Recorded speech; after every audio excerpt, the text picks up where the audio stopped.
What is up, fellow sickos? I am Dan Valley coming at you with the one, the only, my certified fantabulous co-host, Mr. Grant Hughes. We did Eastern Conference record projections / over-unders.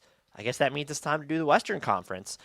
Before we get started, go join our over-under competition. You could do that by joining our Discord. The link is in the podcast and YouTube description, or just fill out the Google document that will be linked in the YouTube and podcast description as well. We have a tenth or of the submissions that we did last year, Grant. So the people should go rush so that they can win any one of our merch items as well as appearing on the podcast if they do win. So go join the over under competition, see if you can beat Grant and I. And finally, if you haven't, go check out the Look Ahead series. 29 teams are up. The Raptors will be going live on Tuesday, which is opening night, but they don't play, so it's all good.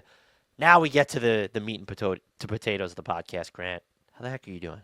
I'm feeling great. I think my chance to win over-unders this year, although we'll probably just tie since we have so many that are the same, looking good if we don't get more submissions. Also, that's such a call to action. If your odds are great of winning right now if you just get your submissions in a hurry. You've got, I don't know, by the time this goes up, a couple more days to get it done.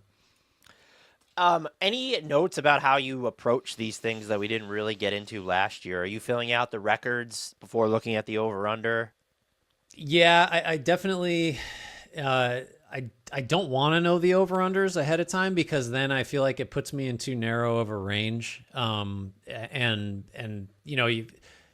I think the results are still we skew pretty, in the East, I think we were mostly very close to the actual over-unders, which is fine.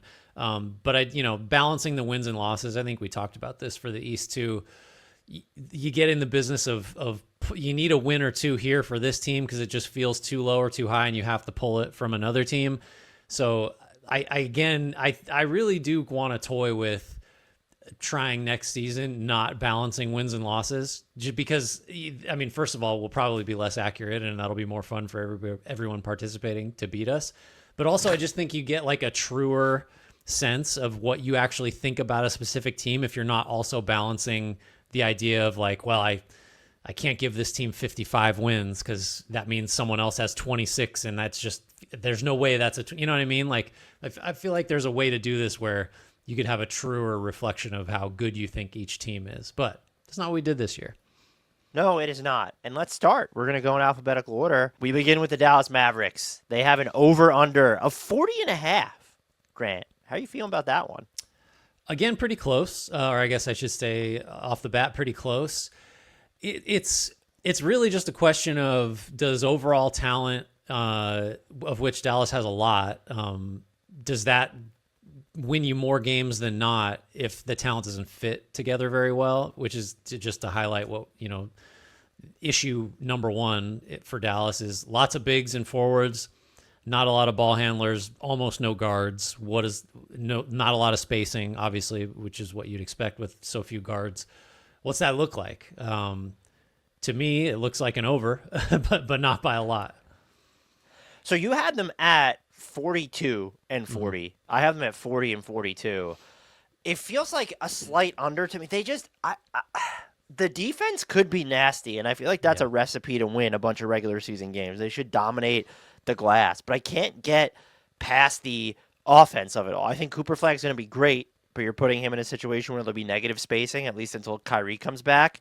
And when does Kyrie come back? How many games does Anthony Davis miss? This team is so tough to figure out. I almost feel like me putting them at 40 is wrong because it feels like one of those classic low floor, higher ceiling things, and there'll be no in between to where, they might win 28 or they just might win 50 or something on the back of a defense, of their defense.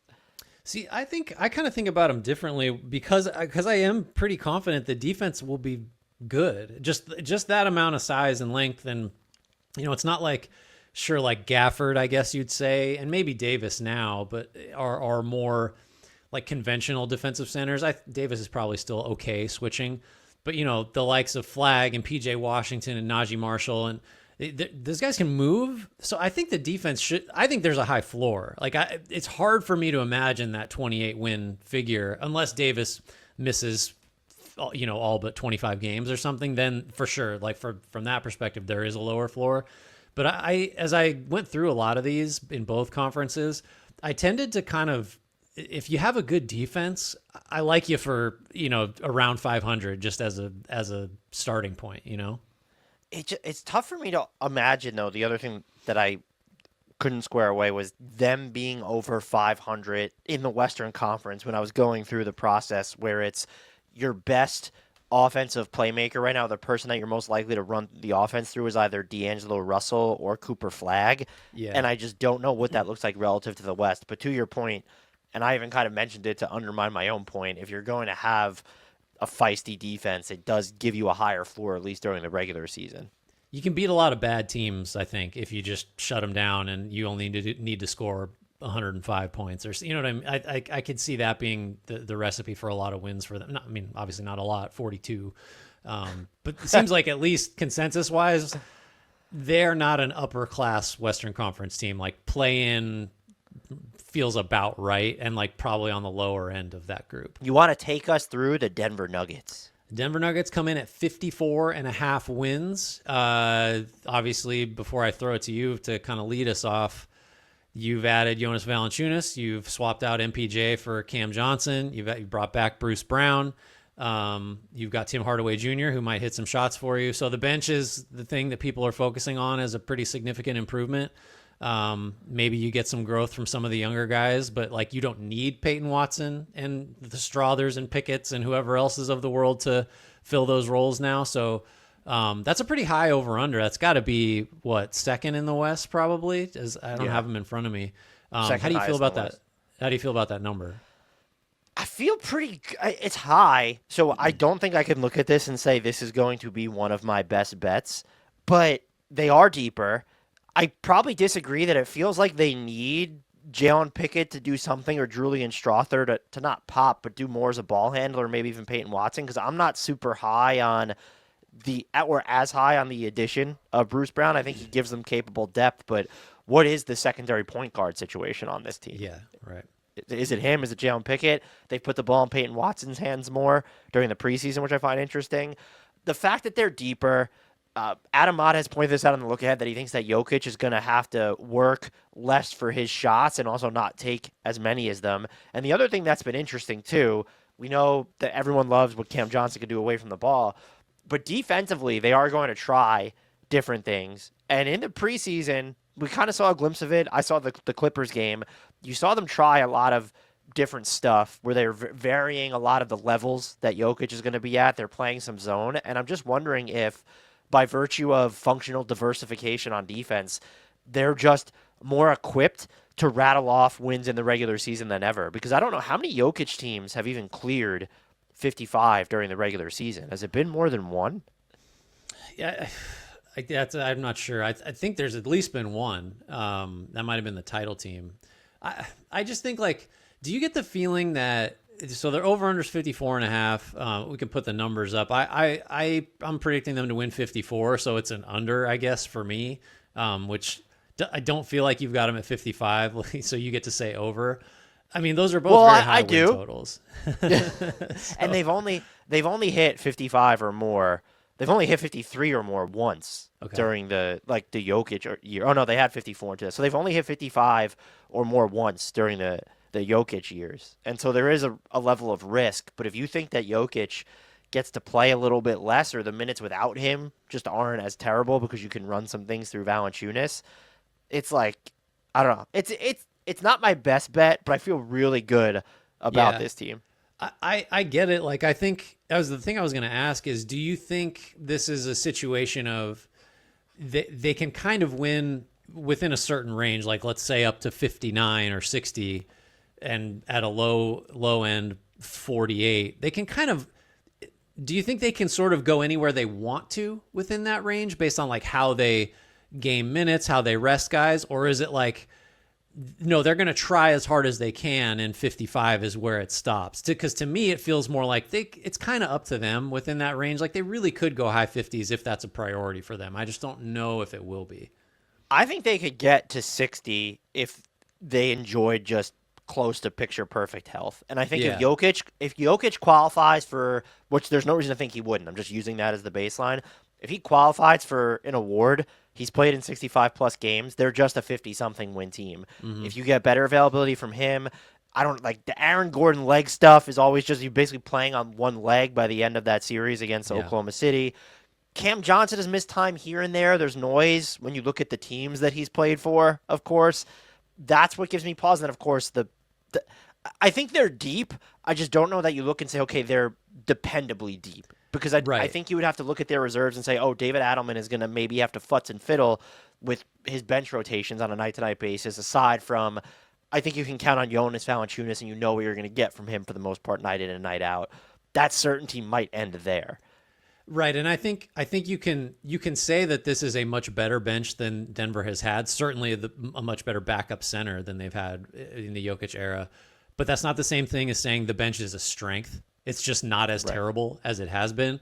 So the reason I ask that is I do think like between Murray is another one that has, how many games are you going to get out of him? So with Johnson, Murray, and Gordon, all guys that probably should be rested and managed, that's part of my reasoning for the under. I just if they wanted to, they could blow this number away. I think I think they're going to be careful. So in summation, you're just a hater. I'm a coward. Yeah. The Golden State Warriors, 46.5. The number itself, maybe I was just looking at what the Clippers and the Lakers got. I thought it was going to be a little bit higher than this. What about you? I would have thought so too, because what did they win last year? Weren't they 48 last season? Right. And they were like under 500 when they acquired Jimmy Butler. So it's hard for me to go lower than last season, just because the version of the team that closed the season was way better than a 48 win team. So I think you skew up from there probably, right? Like that's to me, I'm and that they're a public team too. Like there are a lot of Warriors fans, not to the Lakers extent where just the Lakers numbers are always inflated because people will go over on them because they're optimistic, and there are a lot of fans. Like the Warriors are kind of that same way. So I have a hard time. There's an obvious answer, right, for why there might be skepticism about this team, and it's just age. Guy Santos. Sorry. Nobody believes in Guy Santos. I had the thought today that if you could give Jonathan Kuminga Guy Santos's motor, you would have a 15-time All-Star. That's got nothing to do with this discussion. I just wanted to share that. This is the type of stuff you think about during your downtime. I think it. Right. Yeah. What do you think? 46.5 is low. We're giving it away, but I think we both went over here. I was actually higher on them than you were. I have them at 50 and 32. You have them at 49 and 33. The health and the age thing, we know that as soon as if Steph even shows signs of just looks tired on one night, Steve Kerr is going to sit him out the next game. Mm-hmm. That's fine. They're better built to navigate that than they have been since the Kevin Durant era, at the very least. And the minutes that Jimmy Butler played during the regular season without Steph, they went really well on the defensive end. I think if you bake in some improvement from a Brandon Podziemski, maybe Moses Moody getting a little better with more playing time, just the fact that their offense has so much spacing now in the front court with Al Horford and Quentin Post, I think, look, you can very easily talk me into under 50 wins, but this team, I don't like anything less than 48, 49. I know I'm only at 50. I'm almost caking that in as their floor or closer to their floor. Mm-hmm. But unless you think that Steph just isn't going to play most of the year, which is a distinct possibility, I just don't know that you can predict it. 46.5 just feels so low. Yeah, and this is another team that the defense will be very good. It's not going to be best in the league. It's not Thunder. It's probably not Rockets level, but top 10, I think for sure they were one of the best full stop after Butler showed up. So that sets the floor pretty high. I guess I get it, right? Like we had the discussion on the look ahead of how many games are the four old guys going to play together where they're all four in the lineup and not managed in any way. If it's half the season, that feels like a win. If you get 41, pretty good. Right. Maybe you get 3 of the 4 in 55 or 60. I think they should be favorites in almost all those games, right? With some exceptions. So the ceiling, like this, again, I said it on the look ahead too. Like I think this team has the capability to win 60 if everybody magically stays healthy and there's no age-related decline. And let's not forget, like, there's a Kuminga trade out there that will surely be for shorter term help. So Do you think that works against repressing their win total, though? Because people might be factoring in, could this go poorly and he's either actively hurting the on-court product or the situation is just so toxic that it infests the rest of the team?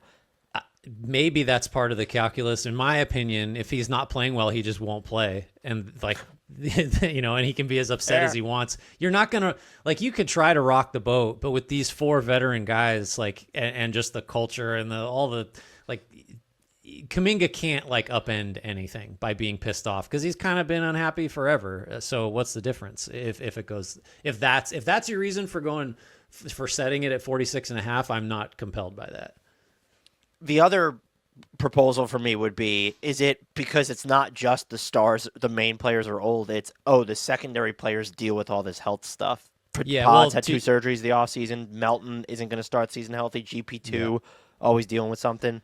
And Moody has got a calf thing that he may not be ready for opening night. So start there. Jimmy Butler sprained his ankle in practice the other day. So it's kind of like, if you're pessimistic, you can kind of start pointing already to see, like, this is what we're dealing with.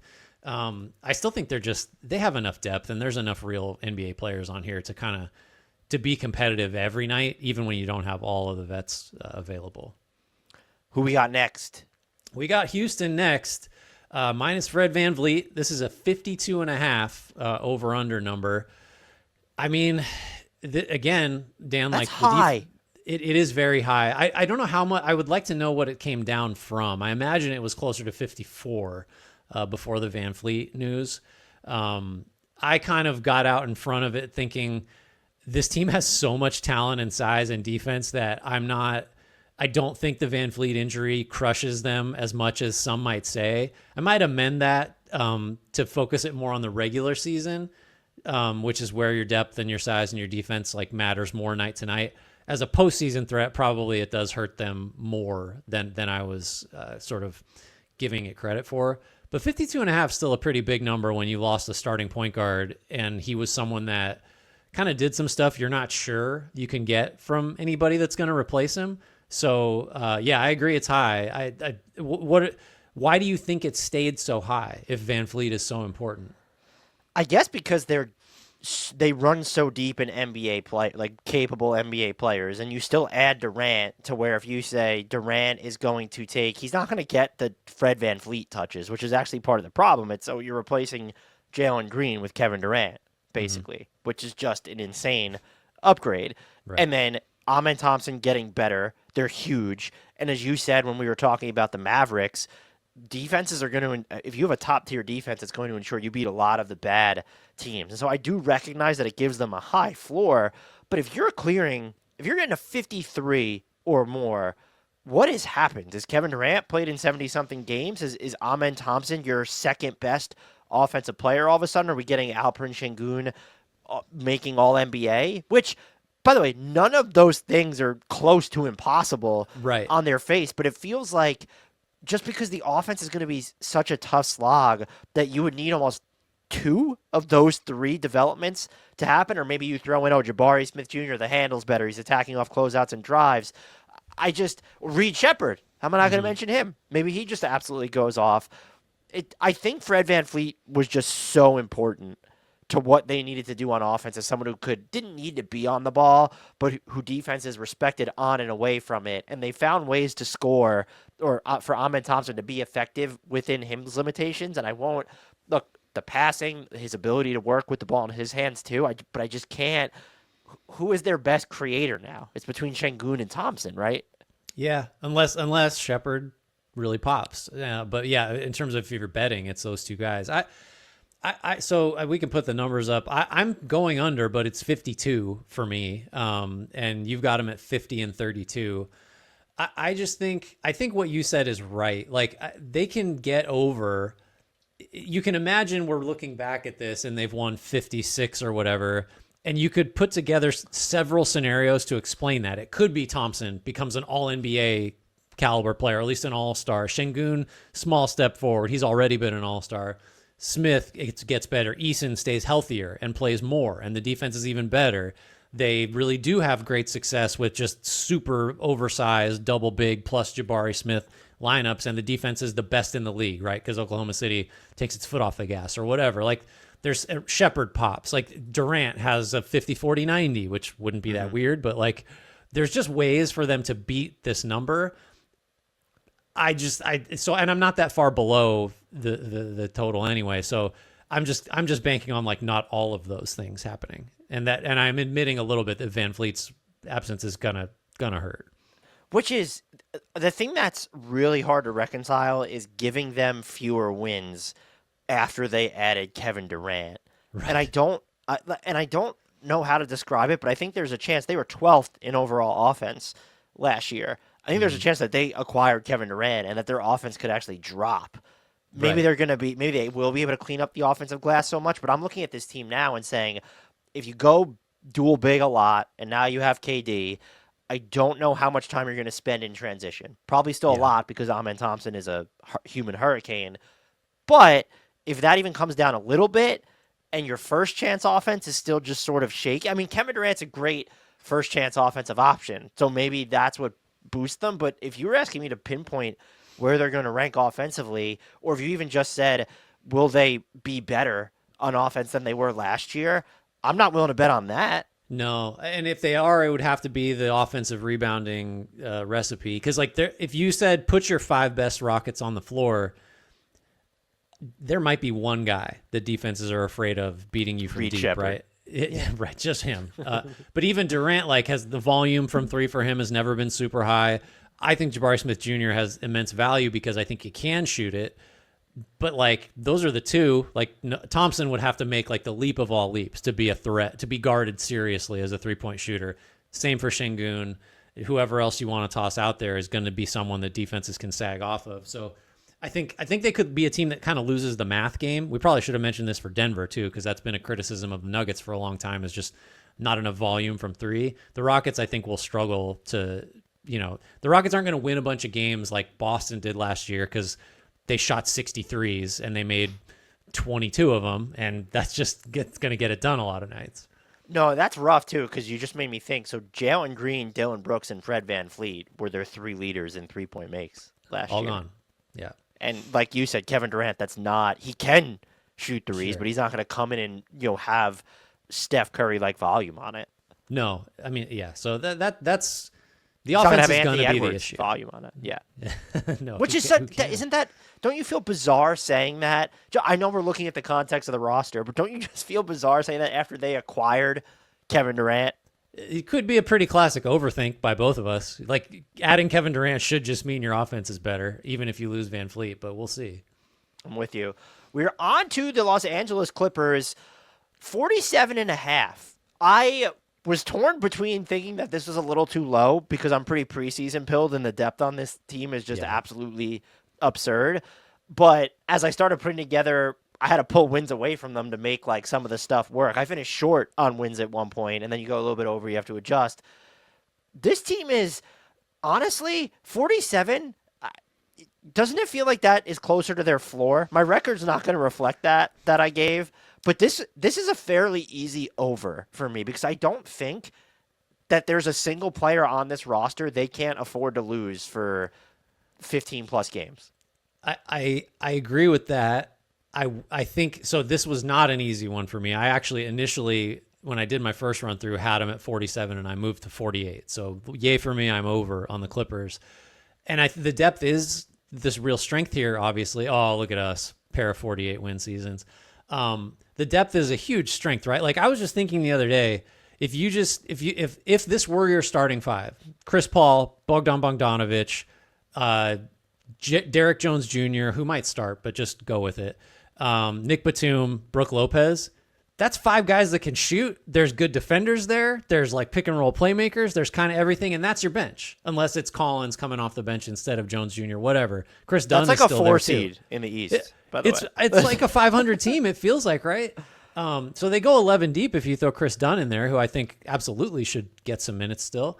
The issue for me is, while I agree with you that you can afford to lose any one of these guys, there is a somewhat plausible scenario where like Harden slips from after like kind of a break, like a late career renaissance last year, and or misses more time. Kawhi misses more time. Easy to price that in. Beal is cooked and or misses time. Brook Lopez is done because he's in his late third. Like you could get to like, oh, actually there's like 5 or 6 guys that are either going to miss a ton of time or are past, like way past their primes to the point of like, they're not even starting caliber players anymore.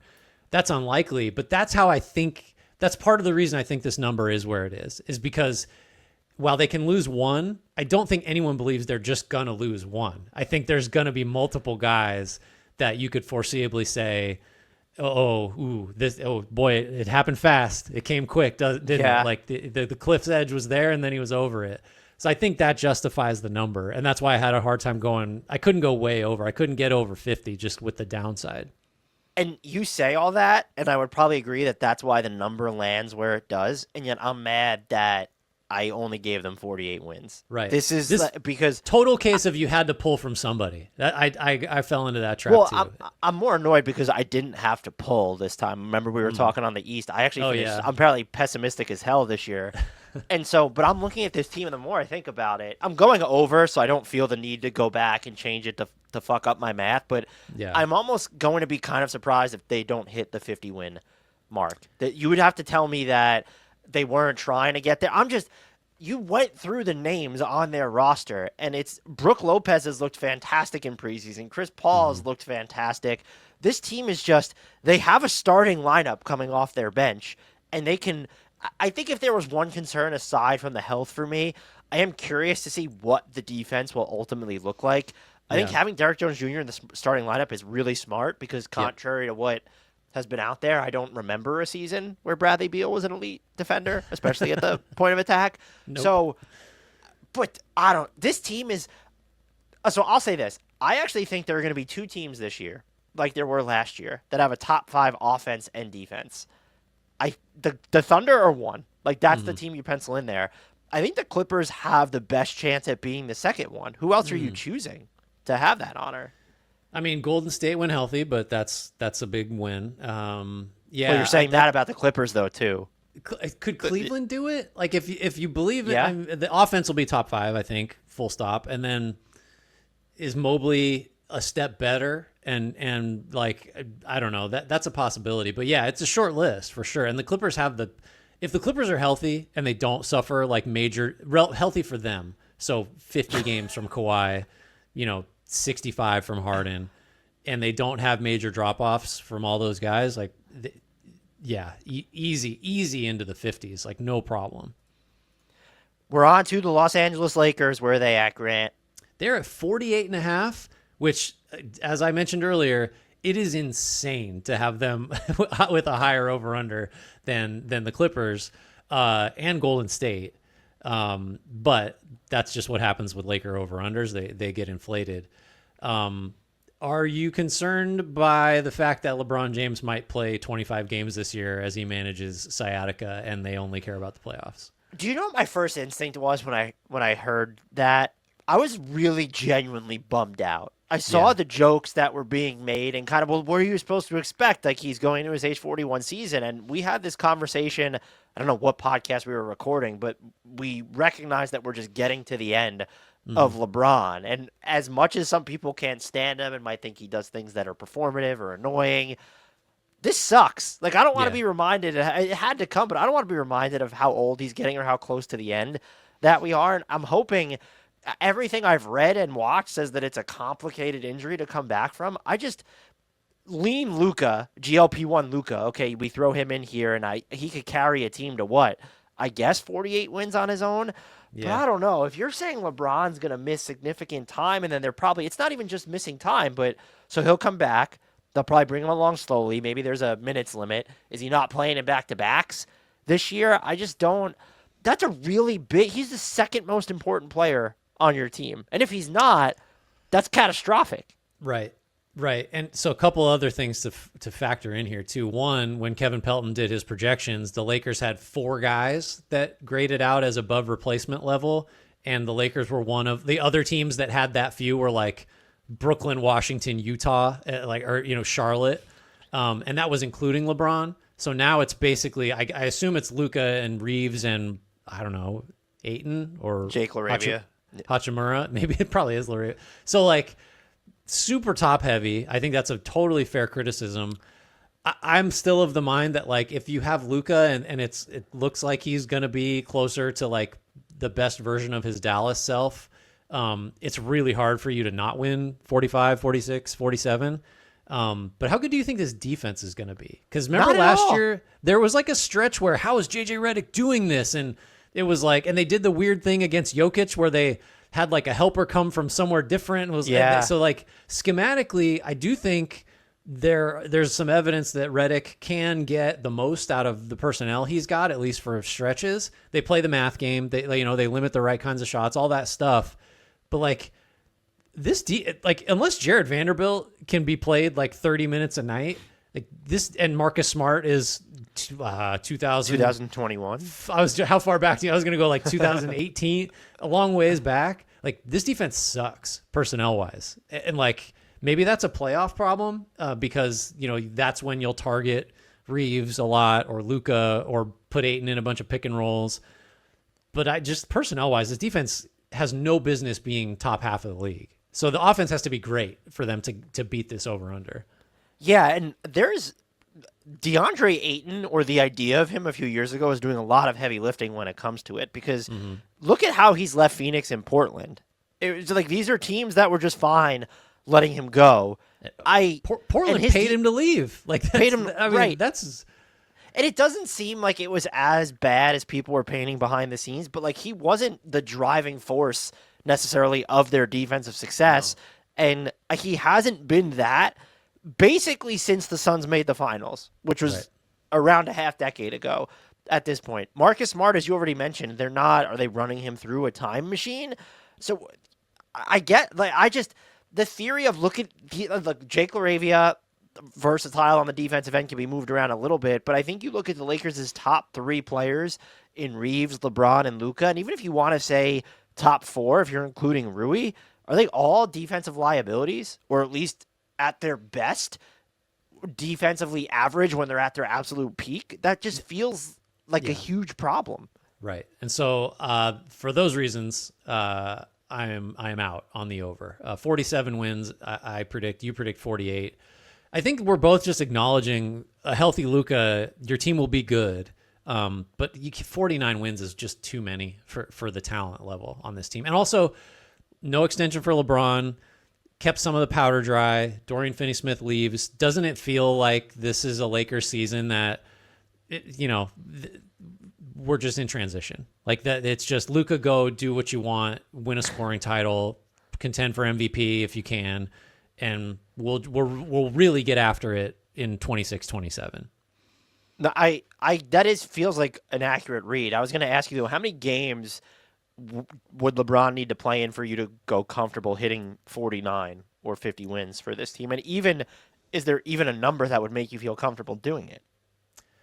Well, I think 82? the number I'd be more concerned with is Luka's games played, probably. Like, can he get you 70? And then from there, LeBron, if LeBron gives you 55, 60, then maybe that makes me feel better. But it is just very much Luka needs to be peak Dallas Luka, I think, to hit this over. And so far so good, but I don't know. You could argue that this team, even with LeBron, is less talented than some of those Dallas teams. I mean, he made the finals. Doesn't feel like a stretch. The other thing too, we mentioned DeAndre Ayton. There's not a lot happening at a center after him, by the way. It's not as if even if they got a really good version of DeAndre Ayton, there's Maxi Kleber. We know he can't stay healthy. The theory of Maxi Kleber is a lot of fun. Love that theory, yeah. Jackson Hayes, again. Not an NBA center. Well, hey, look, he keeps getting contracts, Grant, so I agree to disagree. It feels weird, though, because I really expect this to be like a Luka Doncic revenge campaign. Big time. And so I don't know. I am shocked, to echo your point at the top of this, that their over-under was, I know they're a public team, but to just be higher than the Clippers is bizarre to me. Yeah. With that, we move on to the Memphis Grizzlies. They are at 39.5, even though they may have the longest average injury report on a night-to-night basis by season's end. This was a hard one. Shocker. I'm 0 for 6 on my last Grizzlies picks. This was a hard one for me.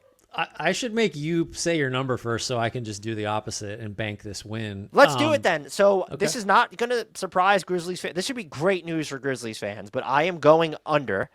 I have them at 38 and 44.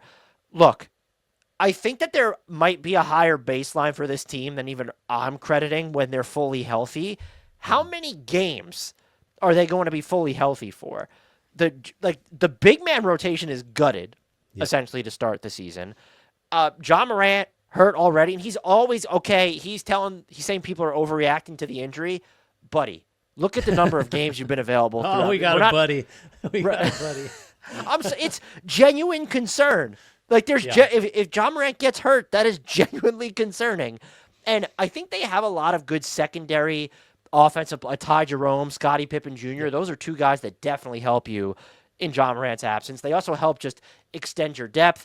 Kentavious Caldwell-Pope, if he shoots a little bit better, that's a guy who's going to help you on defense. We love Jalen Wells.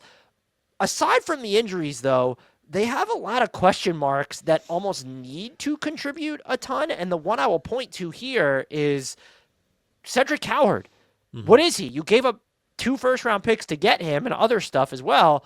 Are you not going to play him if he's not ready? Like how? And this is actually a criticism. I'm actually curious how married to the immediate season is Memphis. I know that they just paid, renegotiated and extended Jaren Jackson Jr., but you moved Desmond Bane. It felt like more of a reorientation than a reset. And I'm not saying they're going to lean into a gap year, but given some of the health problems they have, given some of the offensive problems that I think they're still going to run into, I think that, are you going to prioritize? Okay, we really need to see what G.G. Jackson is this year. We're going to, once Zach Edey's healthy, we're going to explore what he can do, like even more of. And then Cedric Coward, of course. They have the potential to blow 38 wins out of the water if they were going to be way healthier than we already know that they're not going to be. Yeah, they have great insurance in the backcourt for the Morant injury that has already happened, and there will be more.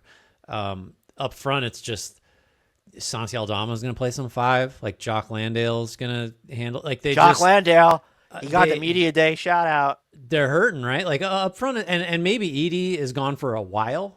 It sounds like that's an injury that's going to take quite a bit of time. Jackson won't be out for quite that long. But yeah, they have guards and wings. I think KCP will be better. It would be very difficult for KCP to be worse than he was in Orlando. So where's the hot take sound? Yeah. So, right. Yeah. He won't be like, well, I don't know what he shot from 3, but he actually ended up like at around 35% or something. It was the start of the season was brutal. He'll be fine. I think he'll still be a starting caliber shooting guard.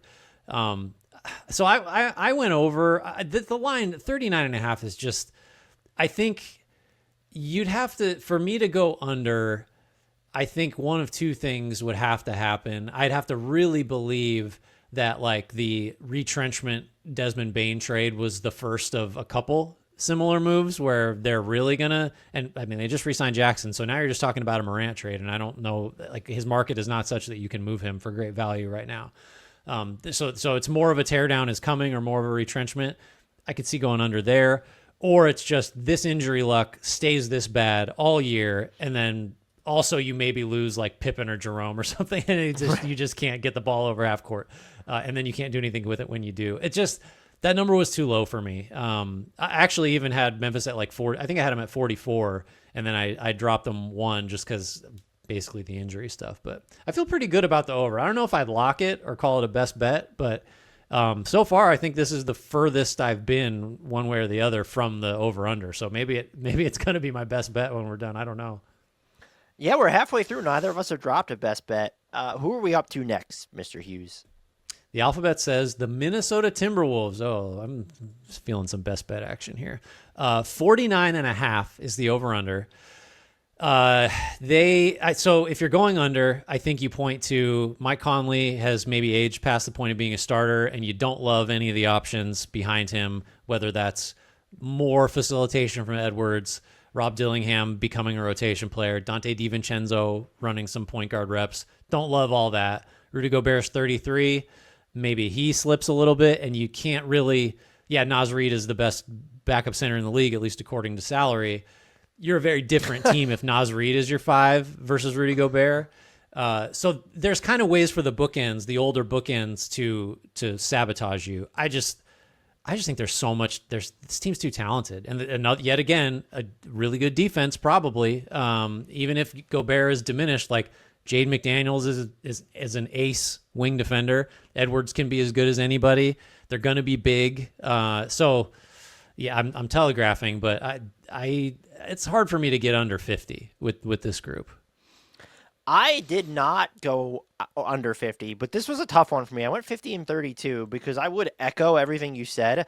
What really gives me pause is, one, they enjoyed better health last year than I think people realized. It felt like Julius Randle missed a crap ton of time, but he missed 13 games. Dante DiVincenzo missed 20. Jaden McDaniels played in all 82, right? Rudy Gobert played in 72. Anthony Edwards played in 79.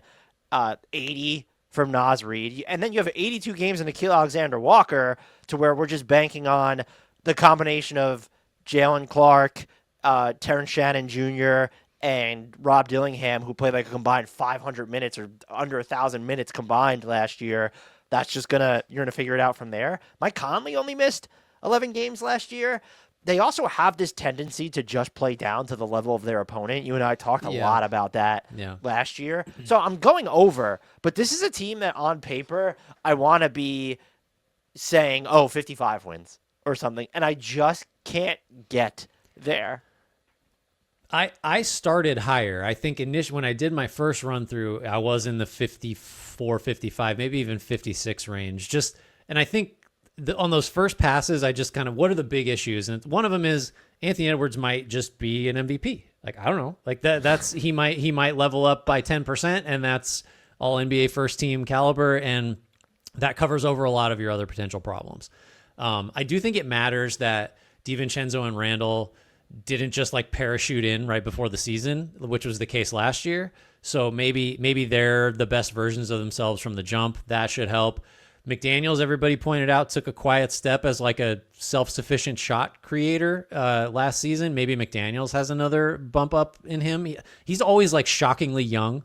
It feels like McDaniels has been around for 7, 8, 9 years, and I think he's at an age where still he could maybe has one more substantial like growth period in him. So I think Gobert, I know I raised the flag, but I think Gobert should still just be someone that if he's on the floor, your defense is maybe not the best in the world, but is like top 5-ish just because of what he can do. He's still going to hurt your offense, but it is what it is. So I could see a scenario where they and not Denver are the second best team in the West and are pushing the Thunder if the Thunder are kind of coasting and they get into the high 50s. What I don't see is like 42, 45. Like, I just don't know how that would happen. They would need to be decimated by the injury bug, I think. And I was about to make that same point to where I think the most popular picks to finish second in the West will probably be some combination of Houston, Golden State, and Denver. But this feels like a team that doesn't receive enough consideration there. Yeah. I say all this and I'm like, they're at 50. But I think I have 3 teams just at 50. Warriors, Minnesota, and it's just the West is so. And to be fair, when you look at the standings from last year, like that's kind of just what happens in the West is that these teams are separated by like just a couple wins, if that. Yep. Our next team, Grant, who do we have? Or it's mine. Oh God, your New Orleans Pelicans, 31.5. I looked at this number, and you know what I thought? What'd you think? Generous. I didn't know the Pelicans were a public team. I really didn't. Can I make the devil's advocate case here? Like what? I won't listen to it, but feel free to go ahead. I'm trying to talk myself into it a little bit because 31.5 is a low number for a team that doesn't have its pick, right? Like there's not a steer into the skid capacity for they opted out of maximizing the payoff for losing a bunch of games. So that's one thing. Like there's not going to be a purposeful tank. The other thing isn't a lineup of what's it going to be? Jordan Poole, Trey Murphy, Herb Jones, Zion, and center of your choice who will be bad. But those 4 guys, like that offense should be good, shouldn't it? Like, the defense is going to be terrible, but isn't there a way where this offense is, and maybe DeJounte Murray comes back, at some point and he's a helpful player. Couldn't this offense be a top 10 offense? Like, isn't that a possibility? And then to get under, if that is what happens, their defense has to be bottom 5, which probably it will be. But even then, you're like 37, 36 wins. If you're thinking of like where they fall in the offense and defense rankings, why is that not going to happen?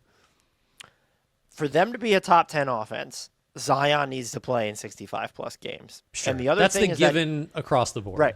But I would say even if he does, don't you expect there to be some level, just given the long-term equity they have invested in them, of dependence on Jeremiah Fears, Derek Queen, and that there will be growing pains there? You also kind of said it. I might be a little bit higher on Yves Missi than you.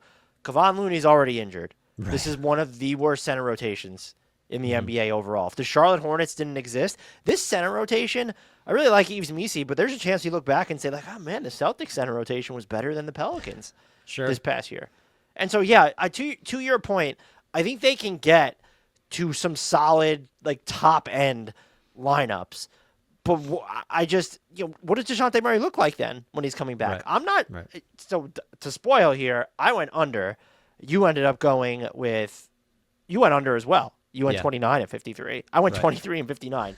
The reason I'm so low on the Pelicans, I love Zion, but I think that even if he plays, this team is just so disconnected from reality relative to the rest of the Western Conference that it's really not going to matter. And maybe I'm not giving him enough credit, but I just look at this Pelicans team as, okay, cool, they could have like a top 12 offense. I don't like how many games is that going to get you in the Western Conference? The 31.5 is maybe I'm too low at 23. And this was a team, they haven't moved. When I first went through my records, I just put in 23 for them. I assumed that their over-under was going to be in the 20s. I know they're not trying to tank. I just don't. What are the teams? They're going to, let's do this. Which teams are they going to be favored to beat in the Western Conference on the road? In a road just game. Utah. And maybe not even Utah if it's on the road. Yeah. And I can't, again, and when you do think about, like, Trey Murphy's dealt with some injury stuff. Herb Jones coming back from, was that the shoulder thing last year? He's just really good. And so maybe they're able, in his minutes, Murphy gets better. You have Jose Alvarado. Maybe the defense could be a little bit better than expected. And I feel like Willie Green's had moments where he's, like, coached, like, helped them punched above their weight defensively. This team is just, honestly, if the Kings didn't exist, this would be the saddest team in the Western Conference for me. It may still be, honestly. I think, like, I wish I had gone as low as you did, because then I would have had a handful more wins to distribute to, like, Portland and San Antonio, who I like a lot, but as we'll get to, I couldn't give them enough wins to reflect that. You've got Willie Green that has got how hot is his seat? Like, I mean, maybe but what are they expecting who you to cares? do with this roster? What needs to happen? This is the thing that you're so right, and when you pointed out the Fears and Queen element of it all, like I get it. Like in reality, they couldn't have gotten. There probably were ways they couldn't have had both of those guys and also kept their 26th first round pick, because they needed to use it to get Queen, because they couldn't take him at 7 for whatever reason, and they believed in Fears. Like this team makes so much more sense, and like its priorities align so much more cleanly, and you can see not a vision, but at least like a semblance of a plan if they just have that pick. Because then you can play Queen and Fears all you want, and they'll sabotage everything. But guess what? You might win the lottery, and that's cool. So, like that, you continue to build that way. To not have that safety net, that's part of the reason I went to 29, even though I think this team is a mess. Is just like couldn't get over. That's so I couldn't funny. do it. I just think they're. And the worst part is maybe they don't play those rookies as much as they otherwise would, because there's not that lottery payoff. Like, we should just move on, because we're only going to pile on here. I think. What if Zion just played in 75 games? If I told you that right now, would you go over? 75? Maybe. Yeah, they could get to 32 wins if he plays 75 games. I might do that. That's ending on a high note. I think Zion Williamson is a fantastic basketball player. Good job. There you go. We are on to the Oklahoma City Thunder, Grant. What are their over-under vitals? It's 62.5, and that is after 68 wins last year. Basically guaranteed to have the best defense in the league, super deep. Everyone that matters will be at least as good, can be at least as good or better. There are no like decliners here, unless you think Alex Caruso is going to fall off because playing 13 and then guess minutes what? a They have night. AJ Mitchell and Casey Wallace just to make up more. So yeah, right. Even if there were guys that are going to fall off, all these other players, like you just play Aaron Wiggins and Isaiah Joe more, and you probably offset that. The offense should be better because that's like the one thing they've had to try to tweak and improve on after the title run. So this is talk about a case of like how many games do they want to win? This is that team, right? Because they could go for the all-time wins record. They set the all-time point differential record last season, so they could push for 70. They could just also look behind them in the standings and decide we just need to be one game better than whoever that is, Denver, and just chill. Like basically have none of our three best players qualify for awards because we don't care. We're just trying to repeat. Like that's on the table too.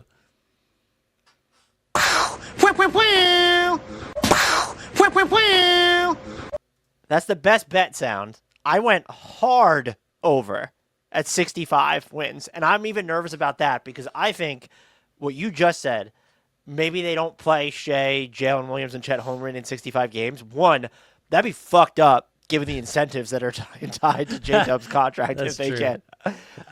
Two, I still think that if they all played in 64 or something, we just saw it. How many games did Chet Holmgren play in last year? The Thunder, per B-ball index, were top 5 in value lost to injuries last year, and they won 68 games. That's dumb. What a dumb stat. That's so. You're right. That's dumb. I'm wondering if I'm too low. And look, Shea's out here saying that he doesn't want to play that long in his career. So what's he saving himself for? They might go. You mentioned 70. They might go for 70, 73, 74. Look, I do think that they're at a point where they will be more concerned with the postseason, and they have younger guys on this team when Nikola Topic is healthy, Brooks Barnhizer, even A.J. Mitchell and Casey Walsh. You want to get them more reps. Some of those guys, like Casey Walsh, might be so good that, yeah, sure, that might help your team for all we know. I have a very tough time seeing this team winning fewer than 65. I feel like I am being conservative by putting them at 65 and 17. How do you feel? How do you think I feel? I went under. I was shocked you went under. I just can't. You're really 62. You really dislike the Thunder. So why do you have them in the play-in? God, they're gonna suck, aren't they? They lost Adam Flagler in free agency. This is rough. Brutal. The Thomas Sorber injury just really took me out of it. The Dylan Jones trade. How are they going to operate? Jones trade. I was a big Dylan Jones guy. 62. So 63. If you're going over. Of course, I just made the case. Like, they could win 70 plus. That's such a high number. If I'm trying to win this, I think I need to go under one because I'm sure everyone's going over. And you can still be by far the best team in the league with this under. So, I don't know. I factored in all of the, post-title, let's relax, J-Dub starting with the, maybe not 100%. Chet might miss time. All that stuff. I go under and I acknowledge fully that they could beat 62 by 10 wins. They could easily win 72. Big Jalen Williams is taking 12 threes per 36 minutes in the preseason and making them at a 40+% clip. This team is just so unbelievably stacked. I didn't think about this one for a second. Oh, wow. I guess if you were to make a more compelling argument to me, but I think it applies to too many of the teams, but maybe not, is they do feel like if you ripped Shea, if something happened to him off this roster for X amount of games and he's only playing in 40 or something, does their offense survive? And you could say that about Denver, but after that, sure. In Houston, is there any one player that they can't lose? The Lakers, I guess it's Luka. Dallas doesn't have that one player. The Clippers, to me, don't really I guess Harden, but you could still figure out ways. So that level of dependence on Shea. But then I would counter with J-Dub is just going to get better. Chet is he's due for a healthy season, right? He goes every other now. So, and he's going to get better. If they go to the under, I'm going to be very curious to see why. Will it be what you laid out where it's sort of they're going to be in chill mode? Maybe there's games where maybe they have Shea, Chet, and J-Dub all playing exactly 65 games and just are resting them constantly. Even then, though, man, I might still pick them to win 60 plus. I'm not gonna lie. I just want to say I have them with 6 more wins than any other team. So to thereby, I just thought Why maybe I'm are too you low. so low? Yeah. Why on do the- you hate the Thunder? Why don't you believe in them? That's a bigger gap than I have between the Cavs at 56 and the Rockets at 52. So just like, they're the best team in the league. It's not close. I just like to be a little controversial, I guess. Who is next? Oh God, I don't want. Do we have to? Yeah, Phoenix Suns. The Phoenix Suns have an over-under of 31.5 wins. Is that the same as the Pelicans? It is, right? I think they were 31.5. Devin Booker is a point guard now. I know you've always been, and I think it's not wrong to say, of the mind that Devin Booker really is, like, skill-wise about as good as you can do as a wing facilitator or shooting guard who does point guard stuff. He's had some 7-assist seasons. I would counter with still not a point guard, and also maybe you're taking away from some of the other stuff he's great at if he has to do that. Jalen Green's already hurt. He's like your other co-point guard, I guess. So unless you believe very strongly in Colin Gillespie, who was on a 2-way last year, or Jared Butler, who had some nice preseason moments but is like a journeyman, 5 years into his NBA career, there's not a point guard on this team. Does that matter? I guess based on my Not really. over-under, I'm going to say yes, just a little bit. So there are some strengths on this team, right? Like their wings can defend. They have a lot of centers. I don't know if any of them are going to be any good. $2 hot dogs. $2 hot dog. Can't get too far without mentioning that. We're both under. You're at 27 wins. I'm at 28 wins. Is that obviously that's what we think is going to happen? But like, are we not doing a good enough job of divorcing the Suns' general like transactional nonsense and mismanagement and the Ishbia stupidity of it all? Are we not splitting that off from the actual roster enough? Because that's what my concern was when I was like easy under. Yeah, that's a good point, because what we could say is that there needs to be more distance between them and the Pelicans and the Jazz, because by putting them at 27 wins, 28 wins, you're kind of shoehorning them into that tier of team in the Western Conference. And could you also say, well, Devin Booker, for the most part, fairly durable. You said they have a bunch of wings that could defend. Kamen Malawach looks like he has more offensive skills just based off preseason than I had seen in Summer League or just knew about him. Like, are they a team that could be better than the Blazers or the Kings then? Potentially. And so it does feel there is some flexibility here, but I also don't like what do you trust about this team? You mentioned that there is strengths, but like, what is the strength that you look at and you absolutely trust it? I don't have one necessarily. Okay, cool. They have a lot of versatile players on defense, but do Ryan Dunn, Dylan Brooks, your big man rotation, is that enough to anchor a top 12 defense, which is probably what you need to make sure that you get into the 30s if your offense isn't going to be great? Yeah. Maybe, as you said at the top too, is Devin Booker just so good that he uplifts? But I think when it comes to the development of the bigs, you're almost putting him and Jalen Green at a disservice by considering them point guards, because they're not always going to deliver the ball in the ways that I would say most of their bigs would want. Again, Malawach, I'm officially a little bit more interested in. It feels like you could give him the ball like a little higher up on the floor, so we'll see.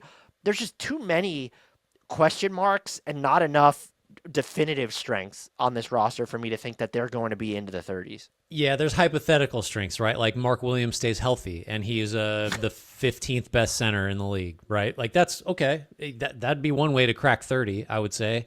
The thing that really gives me some pause is we've seen Devin Booker be very, very good on very, very bad Suns teams in the past. Like the first stretch of his career, he's a better player than that, but he was like a 27-7 guy on a Suns team that won in the 20s. Like that's we kind of know what that looks like. So he could be great, and it may not matter just because there's too many situations where like, okay, let's play Booker, Jalen Green, and Grayson Allen, so we get spacing or whatever, and like, all right, your defense is real bad now, so we'll have to put Dylan Brooks and Ryan Dunn out there. It's like, well, now there's just too many one-way guys. There's not enough. There's the point guard thing.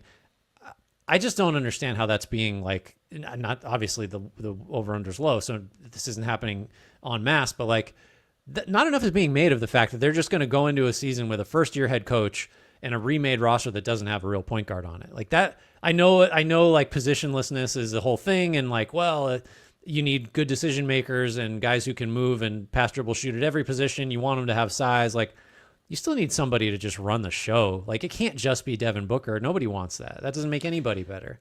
And I think what's another interesting thing here, or at least a potential subplot, they don't control the fate of their own pick, and so there's no incentive to tank. But have you now entered just the part of fuckedness where it's, well, you have to operate independent of that, to where if it doesn't look like you're going to do more than contend for an 11 seed, why not give Devin Booker some rest to close the season? Or do they start looking at, trading Dylan Brooks?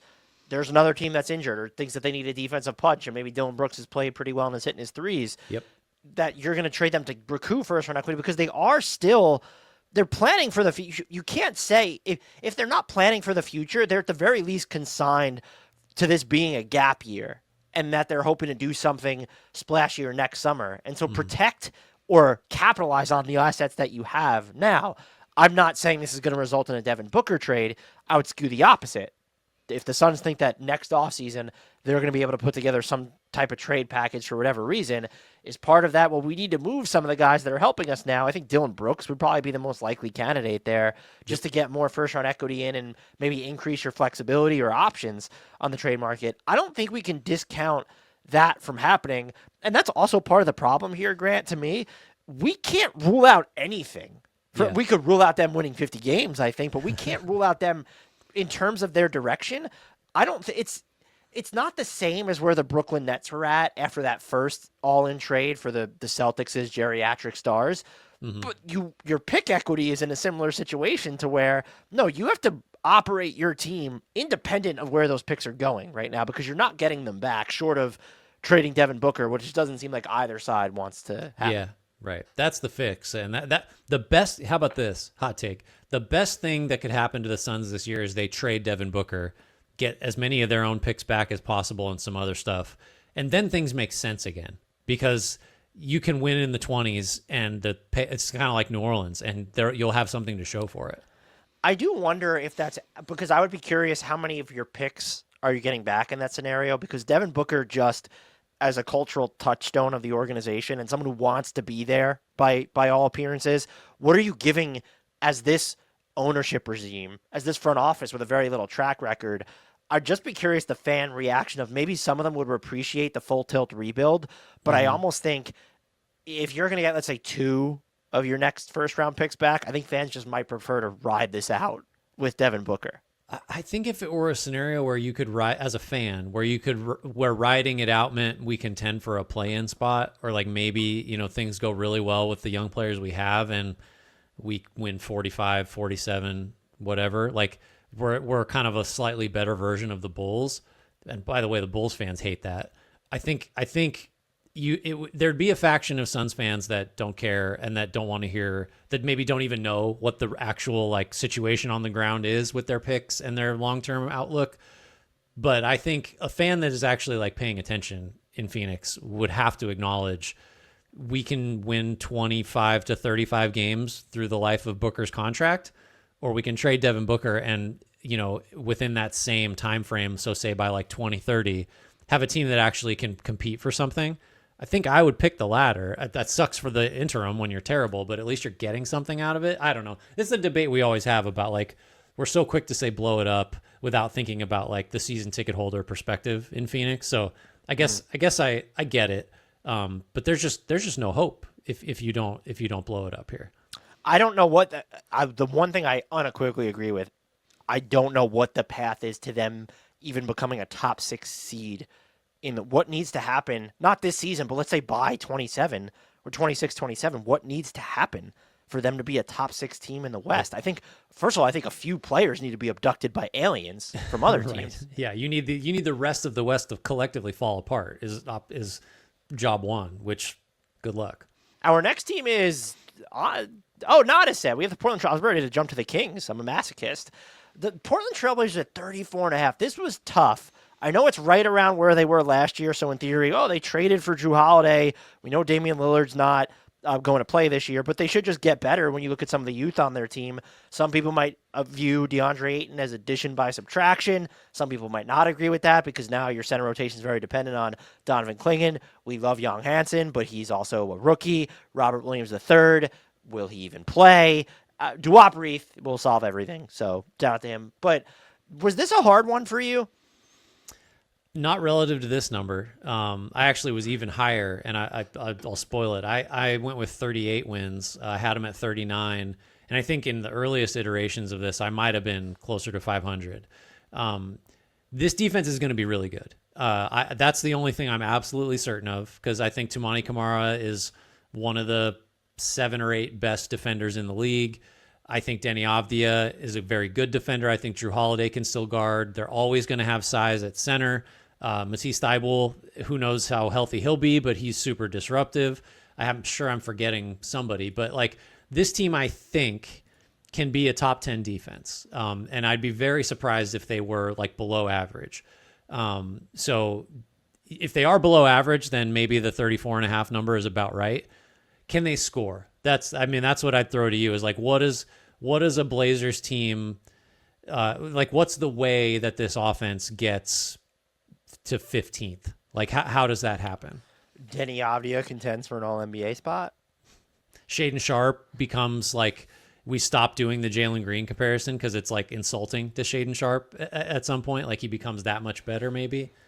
The offense is what I struggled with here. And again, this might be me going back to the beginning of this podcast with Dallas, and my too low on teams where the defense might be elite and the offense just isn't there. Mm-hmm. From a regular season perspective, we'll find out, I suppose. I don't see the pathway to them being even more than 20. What's the pathway to them avoiding a bottom 10 offense? I was going to say they feel like they're going to be in like 25th, 24th territory, and that's okay. Toumani Camara shot the ball well last year.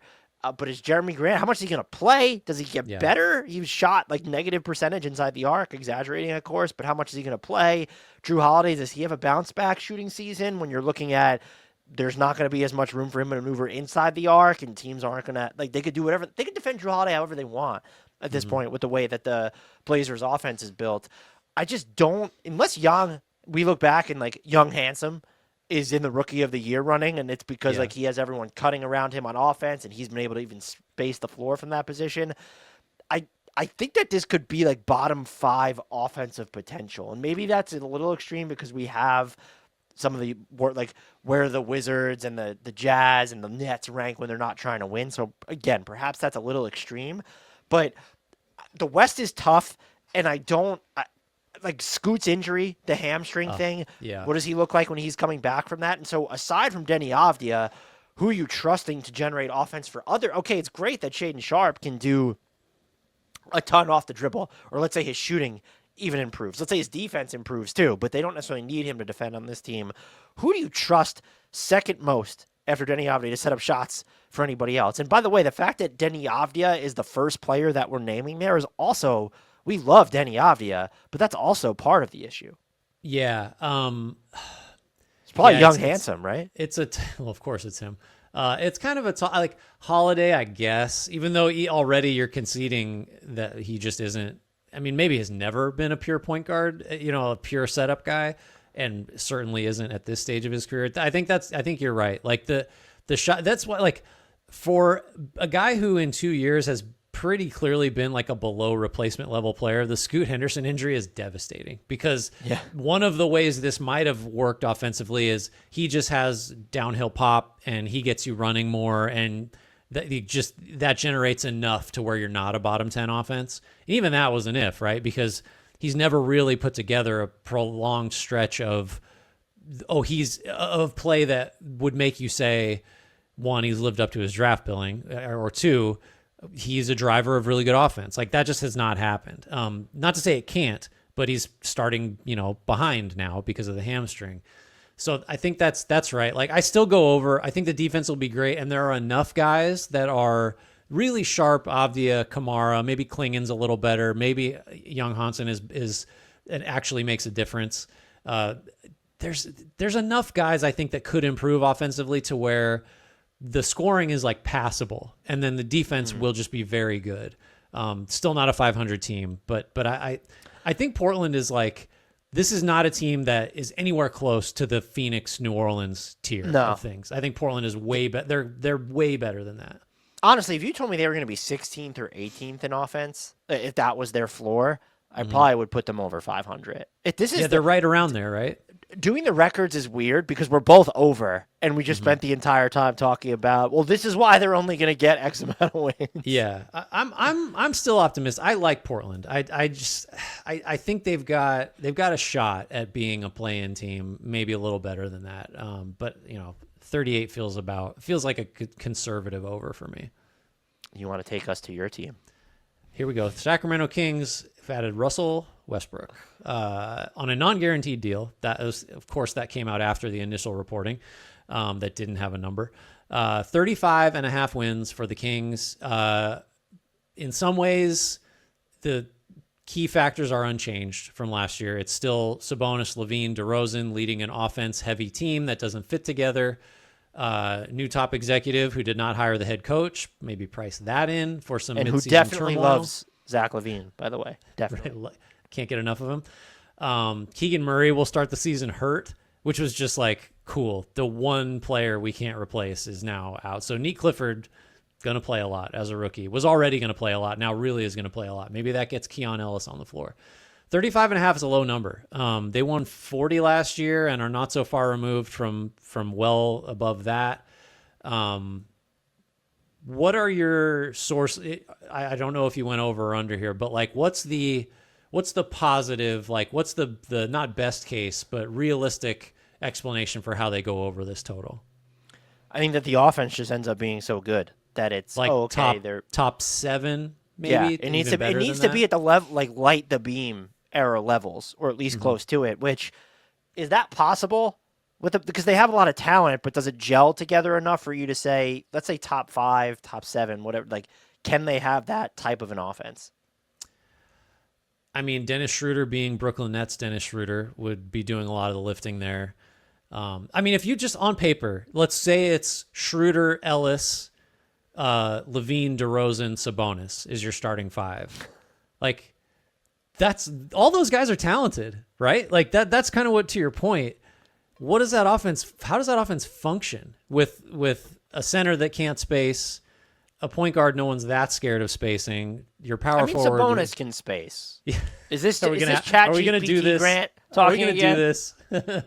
I believe, isn't he the relentless beast of the baseline to you? Yeah. The spacing thing is so funny because you do get that pushback, and it's like, well, if he shot more than one every other game, maybe defenses would. Wasn't care. he? Didn't he have like real volume last year though? He's at like No. 2 and change. Whatever it is, it wasn't nearly enough for defenses to care because he just That's fair. It doesn't affect the offense. But at the center position, 2.2 attempts per game at a 41.7% clip, you can space. You can't. No, that's like saying Jonas Valanciunas is a spacer. No, Jonas Valanciunas, has he ever even done that? No, I don't know. You can't. We can't move forward with you saying Sabonis is a spacing big. I didn't say he had gravity. I'm saying that he can.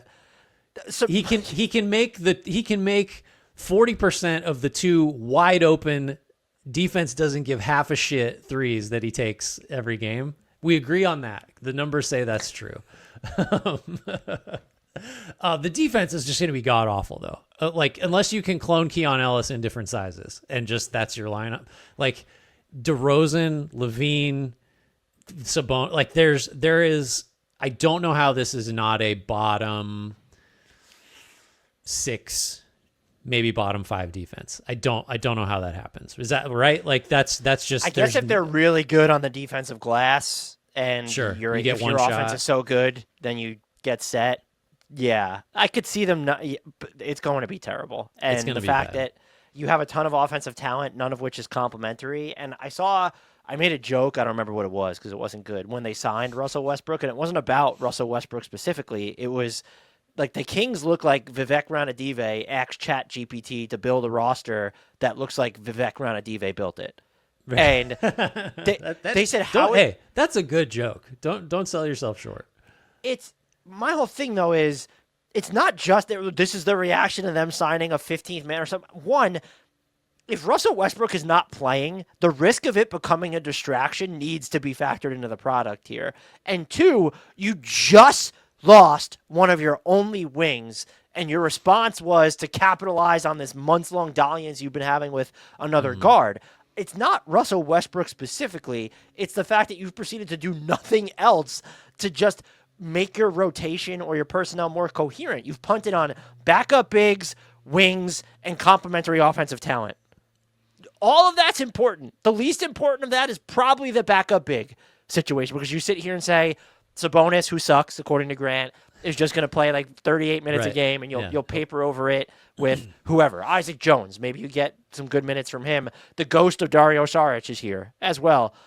This is a joke. This was under before Keegan Murray's injury, and now I'm not saying that he was the sole driving force of winning, but he and Keon Ellis, maybe Nate Clifford, are basically your lifelines to not being one of the 3 to 7 worst defenses in the NBA. And the fact that we can't sit here and say that this is clearly a top 10 offensive team with the talent in place, I would guess that I don't think they will lean into this by choice, but there's going to be some upheaval, I would think, midseason on this team. And I'm talking, maybe it's Malik Monk gets traded, but does Sabonis get traded? They're inevitably just going to trade Keon Ellis for 2 second-round picks in December. That we just know that's going to happen at this point, right? Yeah. So, and whoever gets Keon Ellis in that deal will have won it in a heist, just because Keon Ellis is. So the guys you mentioned, Murray and Ellis and Clifford, those are the only guys that can get you to lineups that sort of make sense, right? That don't just grossly over-index on like ball. Like Levine is different. Levine's a flat-out great shooter off, just period. Great shooter. Just it kills you in every other way that a player can kill you. But those 3 guys are now down to 2, and one of them is a rookie. And so Clifford can be great and experienced for a rookie, but like, really, can he? This is one of the 2 guys that's going to hold your team together and make it sort of make sense. So like, I agree with you. There is going to be, because it's the Kings, you can just price it in. There will be like hot seat stuff for Doug Christie. There will be trade rumors with Levine and DeRozan and Sabonis. Probably 2 of those 3 guys will leak to the media that the chaos in this franchise is too much. I got to get out of here. Like they just bank on it. Like there will be stuff that happens that is related to the basketball product, but also like further undermines the basketball product. It's a given. And the other thing, when you mention Nate Clifford, and even if you want to loop a Devin Carter or an Isaac Jones into that, what is the mandate from management? So Nate Clifford's probably he is the most important one of those 3, but are they going to give him the runway to make mistakes? He's not going to be as good as he was in Summer League through and through. At this point, you could argue they have no choice but to play him. They probably view it as, well, like we could go with 4 guards for most of the time. They might decide that Westbrook, Schroeder, Monk, Levine, DeRozan. Like, why not? Let's just DeRozan guard and 5. Let's just do it. Easy under. I honestly think, even though they won't have the lowest win total, this just feels like the most impotent team in the NBA. Directionless, like they aimless. 33 wins for both of us. This is a pretty clear under for me. And the problem is, more so than some of the other teams with low over-unders, like they're trying to beat that number. Like they're gunning for 40 plus. You've got me so fired up. I'm ready to pull wins from them and give them to the Pelicans at this point. That's how fired up you've got me right now about the Kings. Who do we have next, Grant? We have the San Antonio Spurs coming in with 44.5 for the over-under. That's a high number, just given the general youth here, and how many minutes will probably go to young guys. One of those guys is Wemby, though, so I get it. I like one of those guys. I just think you, more so than any other player, he messes with what the over/under should be, because nobody has any idea what this season might look like for him. And that goes both ways, because he had a real serious health issue last year that, who knows, like, let's fingers crossed, prayers up, it doesn't come back. But if it does, then this team is, in the 30s if it's lucky. But if he's great, like capital G great, like better than the half season last year, and he is one of those guys that in year number 3 is a top 3 MVP guy, runs away with DPOY, like, then I don't know, they win 50. This is a hard number for me, is what I'm saying. What were your initial thoughts? This is not, if I had another best bet to give out, this would not be it because I everything you said just resonates with me. And I've seen people, the thing that I will push back against is the fact that there's so many people that are just penciling them in from the Wemby. Oh, yeah, like they'll be at 48, 49. They could be a fringe contender. They'll definitely be top six. I don't even mean this as an insult to the Spurs. Have you looked at the rest of the Western Conference? Right. And the other thing, too, is what is the level of dependence when they're all healthy? Like, how does the Steph Castle, Dylan Harper, De'Aaron Fox dynamic all work? We don't know. I love the Luke Cornett signing looks like it's going to be spectacular. Him and Wemby already have a chemistry. Mm-hmm. They won the minutes with Wembanyama on the court last year, and so if he plays in, what are you playing as a rookie? 71. If he just plays in 71 games again, and you're getting 30 plus minutes of we are winning those minutes, their ceiling is the roof, as Michael Jordan might say. Sure. This was hard for me. I did ultimately, though. I went under, and I'm not one of the people that are. There's the Victor Wembanyama health risk. I'm at 41 and 41, improvement over last year. I just don't know how all these pieces fit together. I think the wing spots are a little shaky. A lot of their best floor spacers are in the front court when you look at Barnes, Wemby, Kelly Olynyk. So that makes me partially uneasy. I'm also curious to just see.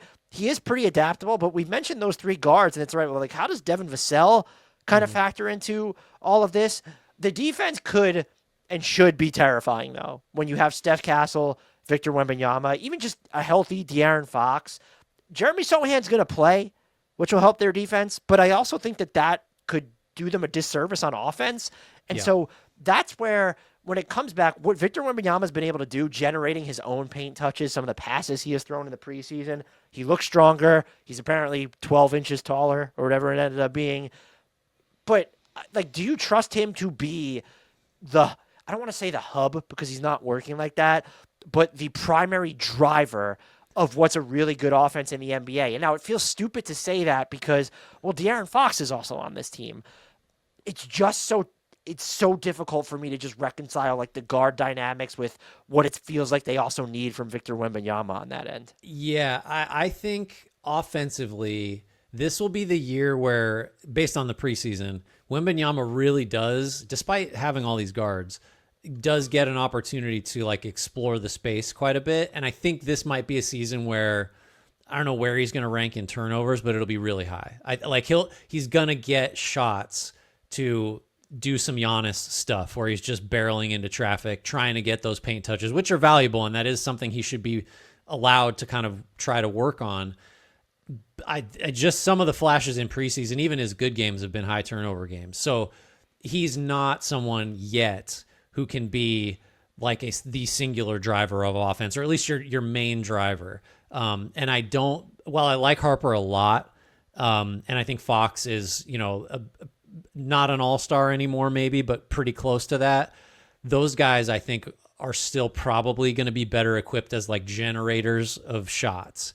And maybe that's the thing. The upside here is Wemby proves me wrong, and this team wins 50 plus because he actually is a Giannis level guy offensively or something like that. I think we're at least a year away from that.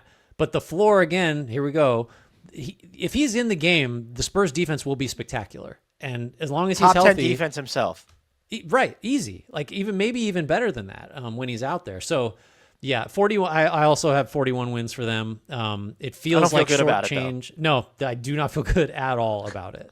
I think we're a year away. And the other thing, though, to think about, it just occurs to me, I don't know, they went for Fox last year. Is there another trade that they're willing to make this season if Wemby's even better that maybe raises their ceiling a touch? I don't know. I wouldn't take it off the table if they're willing to go for Fox. What are they going to be involved if Giannis requests out midseason? I hope so. That would be. I've been trying to make Giannis to San Antonio happen since at least last year. That's my favorite spot for him.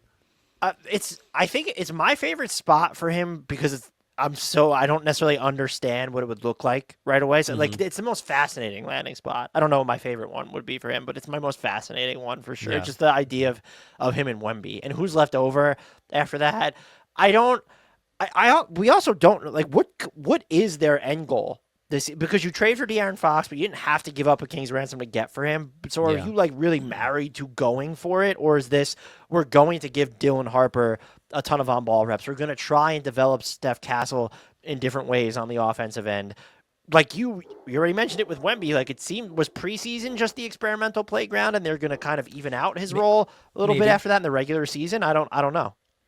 Yeah, I think the interesting thing for them too is if you do want to make that big trade, like I think it's between Olynyk and Harrison Barnes and maybe Sohan, you can get to like $40 million and Sohan will be restricted of like basically expiring money. So if you wanted to and you want to get those picks on the table, you don't need to really take any key pieces away here to add somebody. You have to be willing to pay through the teeth because you'd have to be committing, right? You're saying then. Because Wemby will get supermaxed and then Fox and then whoever this other guy is. Do you think Wemby will get the max? He might not get the escalators. They may have to rename it. Forget the Rose Rule. They'll have to like give it some special new explanation for why he's worth 45% of the cap. You did mention if they have 50 win potential, I would bet that if they got like 49 or 50 wins, Wemby is probably the MVP, Defensive Player of the Year, and Most Improved Player. Yeah, just wins the triple crown. Yep, I think. And guess what? On the table. It could happen. Yeah, on the table. Our final team is the Utah Jazz. Their over-under, Grant's a little low. It is we both went over, though. So congrats. Yeah. Oh, no, you went under. No, so I have 19. Oh, 19 and 63. They're 18 and a half. The Utah Jazz are. I went over at 24 and 58. This team is, I think a lot of people expect them to just be really bad, and your record reflects that. They're very well coached. The fact that Ace Bailey is very well coached makes me think that he could be in the running for Rookie of the Year. Mm-hmm. And I just think Larry Markkinen will probably have a better season. There might be just having Ace Bailey gives him another threat around him. You know what you have in Bryce Sensabaugh's spacing. Walter Clayton Jr. is another guy who's going to give him space to operate. I just feel like they don't want to win a ton of games. They probably call them unhappy accidents internally, but they don't need to be like an 18, 17 win team to be the worst team in the Western Conference or have top 4 lottery odds. No, I think that's right. I think that's all true. And really, like, basically everybody that they've sort of tried to make the cornerstone in the past and those guys haven't proven to be good enough, like or healthy enough, like the Hendrickses, and it's just Keontae George, Isaiah Collier, Cody Williams, Kyle Filipowski, just go down the list. Those guys could all just be a little bit better. I mean, like Cody Williams almost by definition cannot be. I don't know if he's going to play, but he was just one of the most damaging players. He's been eating like 4,500 calories a day. He's ready. He's going to start moving people like Jalen Williams. It's going to be great. He's got his macros squared away. So he'll be 5% better. I think though in the end that the just giving control of the offense to George and Collier, and to a lesser extent Walter Clayton, who I think probably should, if they cared about winning, should probably just have the starting point guard job from the jump as a rookie.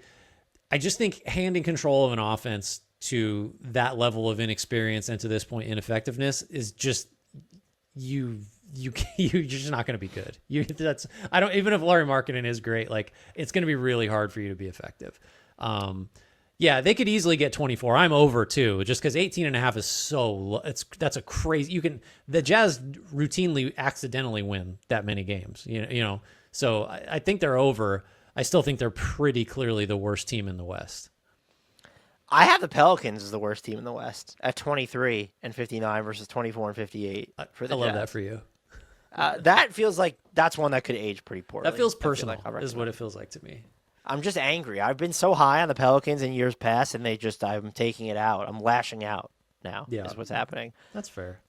I think what would give me pause here, if you were worried about them not hitting the over, or if I'm even saying they're going to get into like the mid-20s, are they so paranoid at this point? I know Austin Ainge said they wouldn't do this. Yeah. But like you have Taylor Hendricks healthy, Walker Kessler healthy, Larry Markkinen healthy, Ace Bailey's contending for Rookie of the Year. Walter Clayton looks like he's going to make all rookie. Bryce Sensabaugh gets a little bit better. You're playing someone like a George Niang is coming in and helping you. Kyle Anderson's helping you. Are they forced to early again where it's November and we're not fucking doing this again? And it's just someone's traded, everybody's shut down, and I could see maybe a scenario where that happens, but 18.5 is just such a low number. It's hard to get there just in any situation. Like it's hard to win in the teens. So I think the cover they have is just maybe from a fan perspective that will allow them to really, now again, I don't know what you do with Markkanen and really to a lesser extent Kessler, because those guys will help you win games. The shutdown may have to happen or the trade may have to happen. I thought your conversation with Sarah Todd was really illuminating about Markkanen just wants to be there and he knows what he signed up for. So all this trade talk about him is kind of like, so clearly it'll have to be the Jazz that are saying, we don't want you here, because it won't come from him. So that's a weird dynamic. But to get back to the point, I think you can get away with just, this is the Ace Bailey season. He's going to shoot 20 plus times a game. It won't be efficient. It'll be exciting. And you'll leave the year with a win total in the high teens and believing that Ace Bailey might be actually the cornerstone they've been looking for. I think that's kind of like, everybody's pretty happy with that, except for Markkanen, I guess. Although maybe he's happy no matter what, because it seems like he just wants to live there and be on an NBA team. I don't know. You did not name your best bet, sir. Yeah, I am struggling between the Minnesota over and honestly the Portland over, because I think they're like a high 30s team. So just for it to be fun, I'm going to take Portland as my best bet at 38, just a big, burly, robust 38 victories.